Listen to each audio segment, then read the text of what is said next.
Hi, hello, and welcome to Anamika Story 1.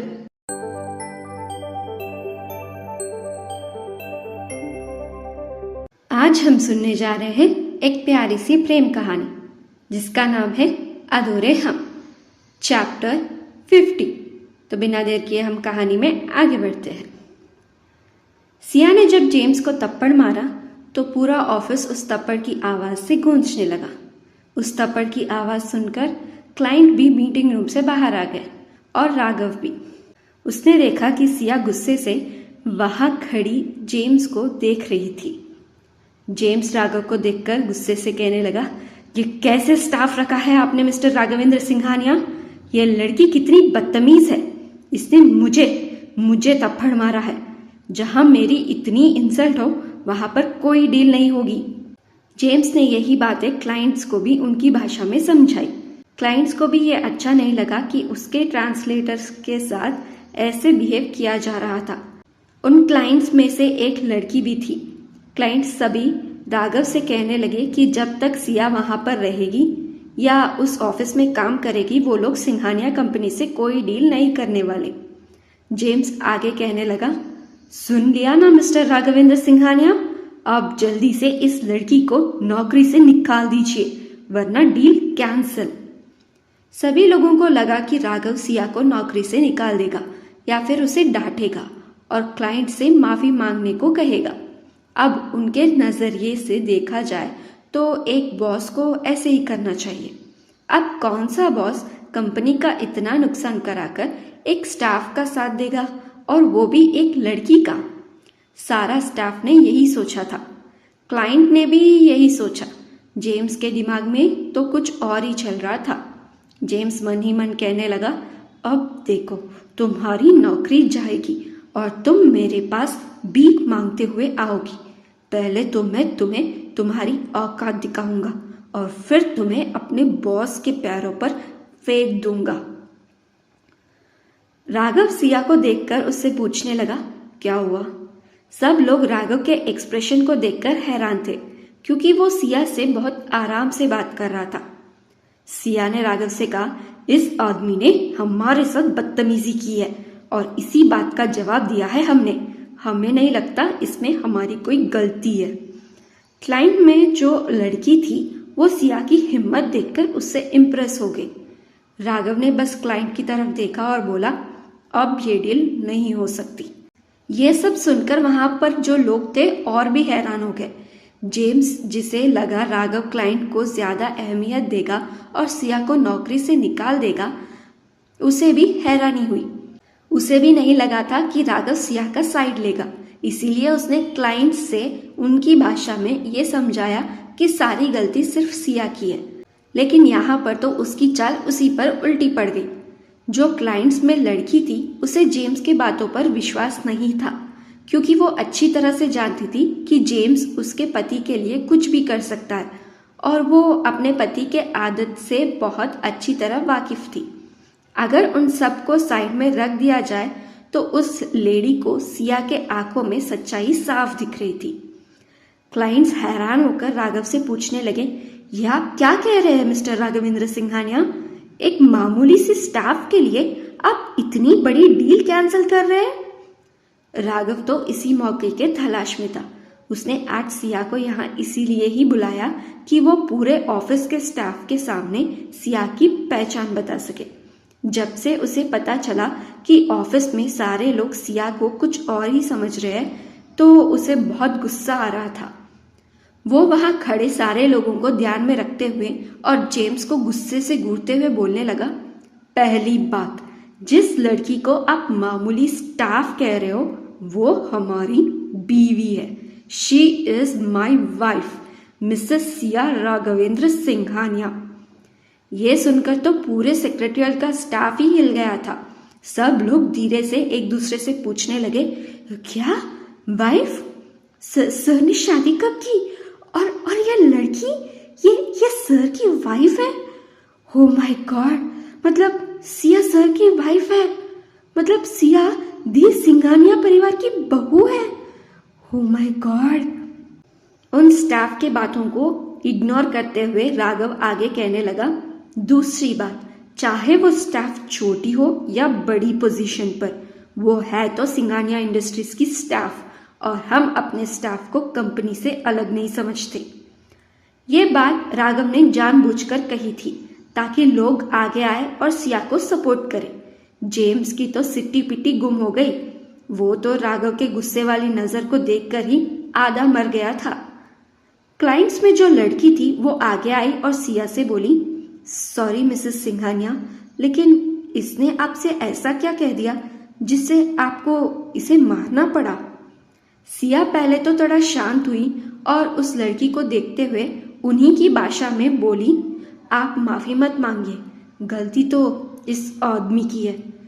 ये लड़कियों को बस एक टाइम पास का खिलौना समझता है। वो लड़की समझ गई कि सिया क्या कहना चाहती। वो जेम्स की तरफ घूमी और उससे पूछने लगी, क्या ये सच कह रही है? अब जेम्स को सफाई देने का मौका नहीं मिला क्योंकि सिया को वो भाषा आती थी जो क्लाइंट्स बात कर रहे थे। पहले ही उसने उन लोगों को सिया के बारे में गलत बताया था, लेकिन अब उसके पास वो ऑप्शन भी नहीं है क्योंकि अब अगर वो गलत बोलेगा तो सिया के पास प्रूफ है। वहां का सारा स्टाफ जरूर उसी का साथ देंगे। उसने बस अपना सिर नीचे किया। उस लड़की ने भी जेम्स को थप्पड़ मार दिया और बोली, तुम आज तक हमें गलत ट्रांसलेशन बता रहे थे। तुम्हारी हिम्मत कैसे हुई?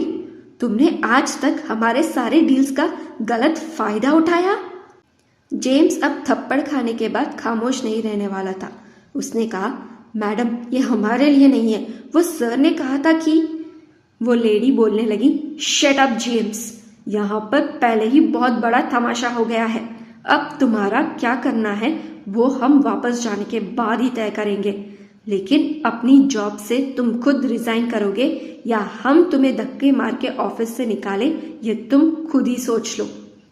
वो लड़की राघव को देखकर बोली, we are really sorry mister Singhania, हम लोग आपके कंपनी से सच में डील करना चाहते थे, लेकिन जो आपके वाइफ के साथ हुआ है, अगर आप ये डील नहीं करना चाहते हैं तो ठीक है। राघव ने कहा, अगर आप इस आदमी को हमारे हवाले कर देंगे तो हम इस डील के बारे में सोच सकते हैं और आगे बढ़ सकते हैं। वो लड़की समझ गई थी कि राघव अब उसे नहीं छोड़ने वाला है, और छोड़ेगा भी कैसे। राघव तो सिया के लिए इतना पॉजिटिव है कि अगर कोई सिया को गलत नजर से भी देख ले तो उसकी आंखें निकाल देगा। वो लेडी राघव की बातें सुनकर बोलने लगी, बिल्कुल, आप उसके साथ कुछ भी कर सकते हैं, इससे अब हमारा कोई लेना देना नहीं। वो लेडी सिया को देखकर बोलने लगी, लगता है आपको हमारी भाषा आती है, तो क्या इस मीटिंग के लिए आप हमारी ट्रांसलेटर बन सकती है? सिया ने अपना सिर हाँ में हिलाकर उनकी भाषा में बोली, जरूर। राघव सिया से कहने लगा, हम तुम्हारा मीटिंग रूम में इंतजार कर रहे हैं, आ जाना। सिया ने अपना सिर हिला दिया तो राघव क्लाइंट्स के साथ मीटिंग रूम में चला गया। तभी रुद्र वहां आ गया। रुद्र सबको सुनाई दे उस आवाज में कहने लगा, भाभी क्या हुआ?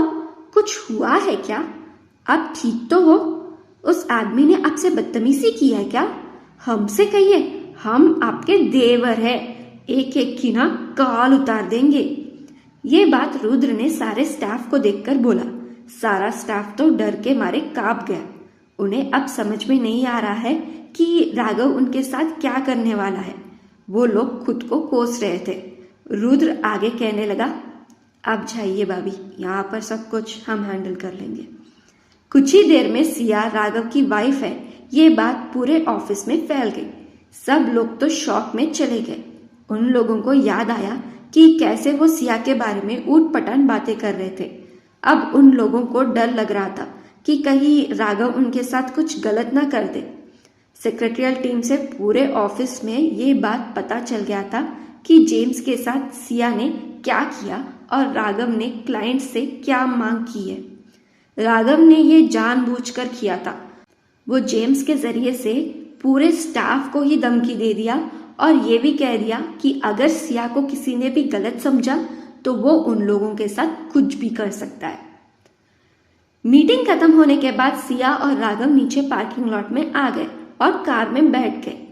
आज राघव खुद ड्राइव करने वाला था और उसने गार्ड्स को भी अपने साथ आने से मना कर दिया था। कार में बैठकर राघव ने सिया से पूछा, तुम्हें उनकी भाषा कैसी आती है? तुमने कब सीखी है ये सब? सिया बोली, आपको अभी हमारे बारे में कुछ पता नहीं है। राघव ने कहा, अच्छा, तो और कौन से टैलेंट है तुम में, जरा बताओ, हम भी सुने। सिया ने कहा, सुनने के लिए तो पूरी जिंदगी पड़ी हुई है, अब चलिए, हमें देर हो रही है। राघव ने कहा, अरे कहाँ जाना है ये तो बताओ ताकि हम ड्राइव कर सके। सिया ने कहा, आप गाड़ी तो स्टार्ट कीजिए, हम आपको गाइड कर देंगे। राघव ने गहरी सांस ली और उसके बाद गाड़ी स्टार्ट कर दिया और उसे पार्किंग लॉट से बाहर ले गया।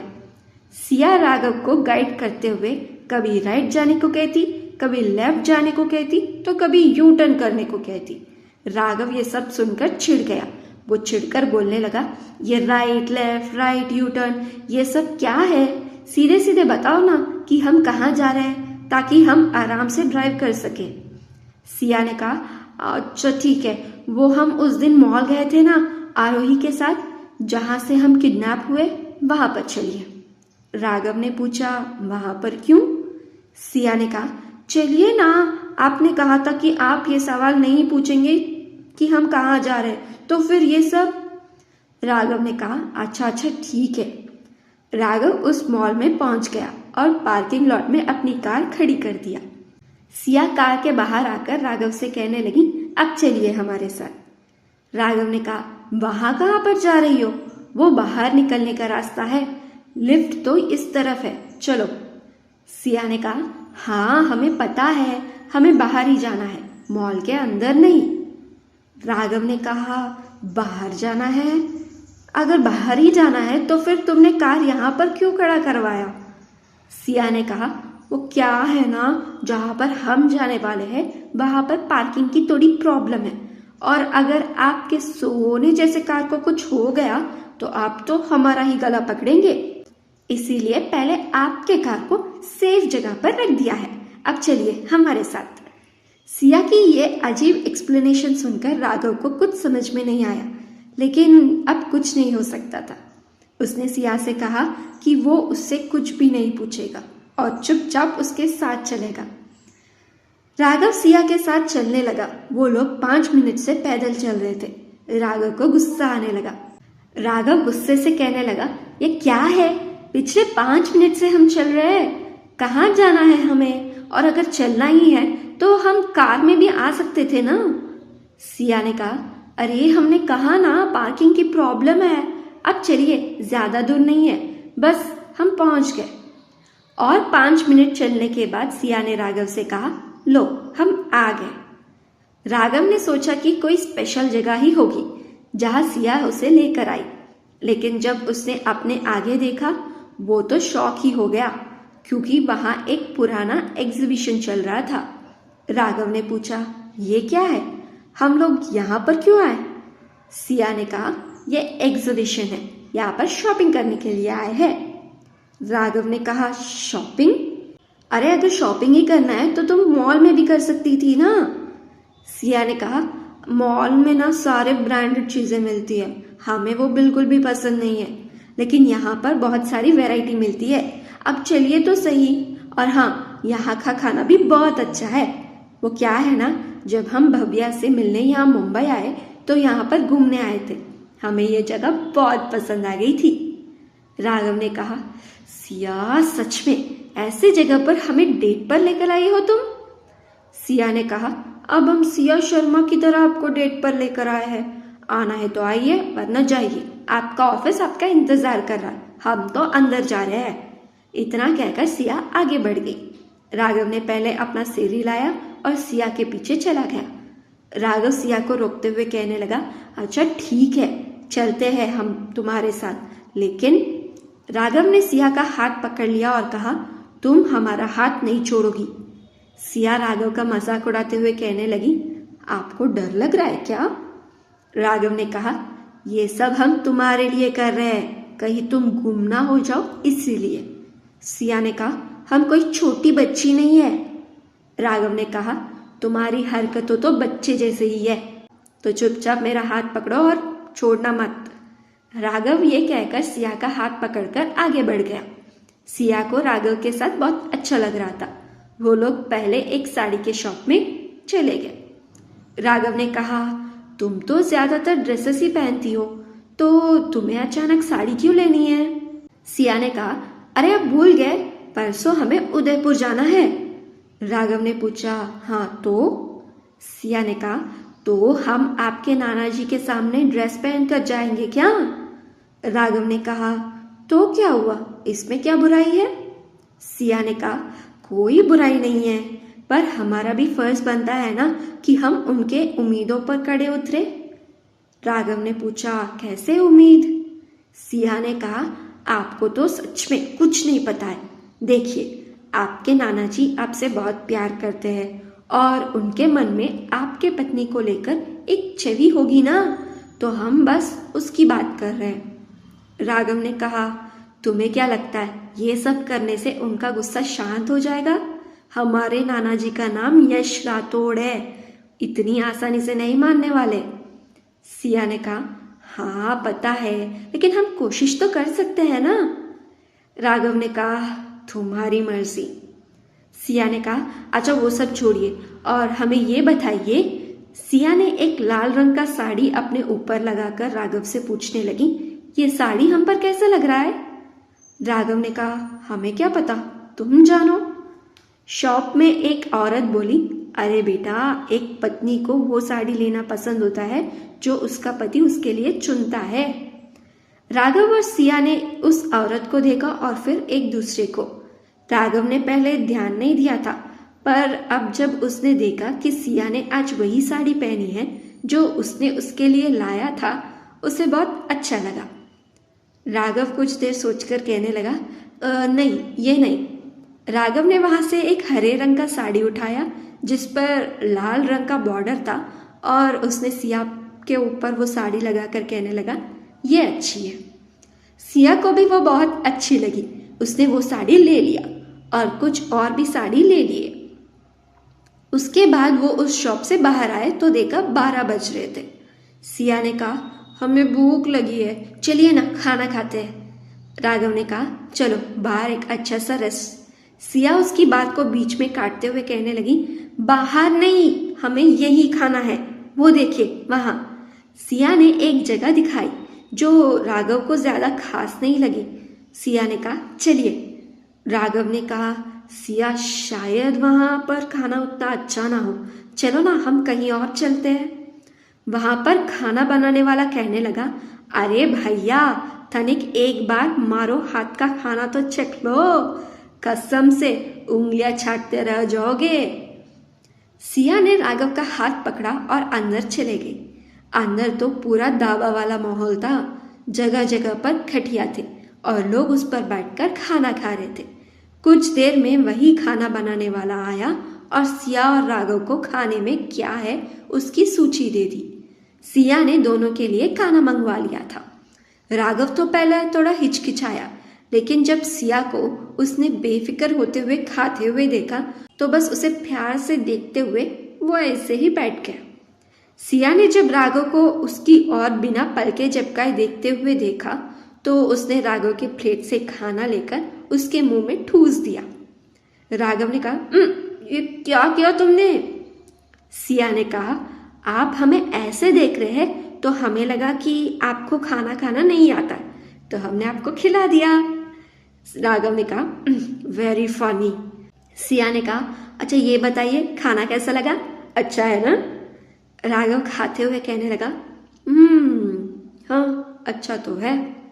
वो खाना बनाने वाला राघव के पास आया और कहने लगा, देखा ना साहब, हमने कहा था ना, मारो हाथ का खाना तो यहाँ सभी लोग बड़े चाव से खाओ है। सिया और राघव ने अपना खाना खत्म किया और वहां से बाहर आ गए। बाहर आते ही सिया को आइसक्रीम दिखी। सिया आइसक्रीम साइकिल की ओर भागते हुए कहने लगी, राघव सर आइसक्रीम, चलिए ना खाते हैं। भागते हुए सिया को देखकर राघव ने कहा, सिया आराम से, भागो मत। सिया राघव की नहीं सुनी और आइसक्रीम साइकिल के पास चली गई। सिया उस आइसक्रीम वाले से कहने लगी, भैया एक चॉकलेट आइसक्रीम। राघव ने कहा, तुम वैसे क्यों भाग रही थी? सिया बच्चों जैसे मुंह बनाकर कहने लगी, आइसक्रीम। राघव सिया को अब डांट भी नहीं सकता था। उसका वो क्यूट सा फेस देखकर वो पिघल गया। वो कहने लगा, अच्छा चलो ठीक है, खा लो। सिया ने पूछा, आप नहीं खाएंगे? राघव ने ना में अपना सिर हिला दिया। वो बस सिया को इतने प्यार से आइसक्रीम को खाते हुए प्यार से निहार रहा था। सिया ने आइसक्रीम खा ली और खाते हुए उस आइसक्रीम की साइकिल की तरफ देखी। उसने देखा कि साइकिल के पास ही एक बोर्ड है जिस पर आइसक्रीम कहकर अंग्रेजी में लिखा हुआ है, जिसका आई मतलब आई का शब्द बहुत बड़ा था। आइसक्रीम खाते खाते सिया की आंखें अचानक से बड़ी हो गई। सिया ने जल्दी से उस बोर्ड के पास गई और राघव से कहने लगी, सर जल्दी कीजिए, अपना फोन निकालिए और हमारा फोटो खींचिए। राघव हैरान था। उसने पूछा, ये अचानक फोटो क्यों, और वो भी यहाँ पर? ऐसा क्या दिख गया तुम्हें जो फोटो लेना चाहती हो तुम? सिया ने कहा, अरे वो सब छोड़िए, आप बस हमारा फोटो निकालिए, हमें व्हाट्सएप स्टेटस पर लगाना है। राघव ने कहा, आइसक्रीम खाते हुए स्टेटस?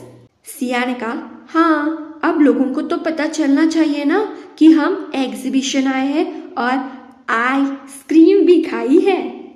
सिया ने आइसक्रीम में आई शब्द को बहुत दबाव से बोली, लेकिन फिर भी राघव समझ नहीं पाया।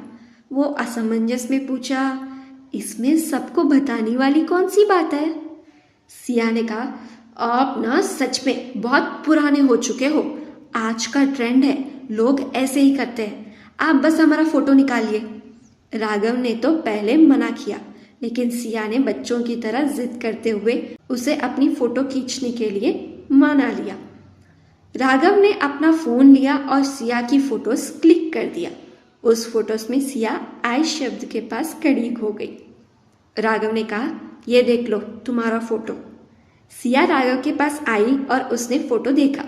उसे वो बहुत अच्छा लगा। वो बहुत खुश हो गई। सिया राघव के कंधे पर तपतपाते हुए कहने लगी, वेरी गुड राघव सर, आप तो बहुत अच्छे फोटोग्राफर भी हैं। तो चलिए हमारे 2-3 और फोटोज क्लिक करिए।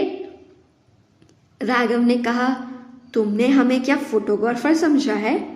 सिया ने कहा, अब पति को यही करना पड़ता है। आप सच में बहुत पीछे पड़ गए हो।